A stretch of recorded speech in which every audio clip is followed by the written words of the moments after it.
महाभारत कथा। कर्ण का प्रवेश और दुर्योधन की मित्रता। महाभारत के सबसे महान योद्धाओं में से एक कर्ण कुंती पुत्र थे। उनका जन्म सूर्य के आशीर्वाद से हुआ था, लेकिन वे एक रथसारथी अधिरथ और उनकी पत्नी राधा के पुत्र के रूप में पले बढ़े। अपनी वास्तविक पहचान से अनजान कर्ण ने कठिन परिश्रम से धनुर्विद्या सीखी और एक महान योद्धा बने। कुरु राजसभा में राजकुमारों की युद्ध कला प्रतियोगिता हो रही थी। अर्जुन ने अपनी अद्भुत धनुर्विद्या से सभी को चौंका दिया।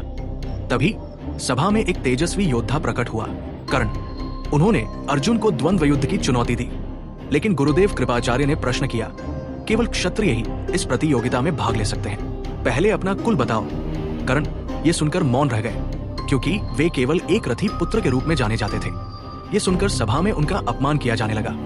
तभी दुर्योधन आगे आया और बोला, वीरता को कुल से मत तोलो, मैं कर्ण को अंगदेश का राजा घोषित करता हूँ। ये सुनकर कर्ण की आंखें कृतज्ञता से भर आई। उसी क्षण से कर्ण और दुर्योधन के बीच अटूट मित्रता स्थापित हो गई। ये मित्रता महाभारत युद्ध तक बनी रही। कर्ण ने अपने प्राणों की आहुति तक दुर्योधन का साथ दिया।